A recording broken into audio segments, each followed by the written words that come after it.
Le prix de la mise en scène sous les yeux de Claude Lelouch. Si l'un s'est déjà fait un nom dans le monde de la réalisation, l'autre ne devrait pas tarder à y trouver sa place. Avec Mercenaires, son premier film, tourné en français et en wallisien, Sacha Wolf a séduit le jury d'Angoulême. Moi je suis très heureux d'avoir tourné mon film en wallisien, parce que sans ça, je pense qu'il n'aurait pas du tout le même sens. Et les langues régionales, les petites langues, c'est aussi des langues qui sont des énormes vecteurs culturels. Et quand elles tendent à disparaître, il y a un pan de culture qui part avec elles.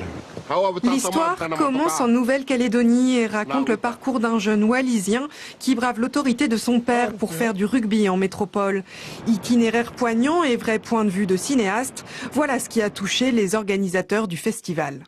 Ce qui m'a ému, c'est ce garçon qui tout d'un coup est un enfant sauvage, qui a une force, qui fait du rugby et qui va être en France quand il va arriver, il va être un peu humilié. Donc moi, vous savez, quand on humilie les gens, c'est quelque chose qui est obligatoirement bouleversant.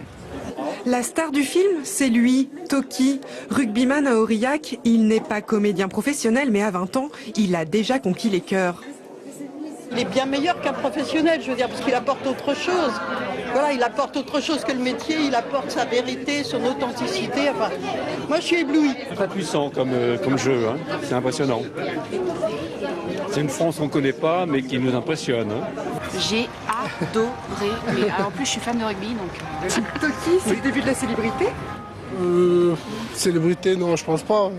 On n'est pas là encore. On verra bien.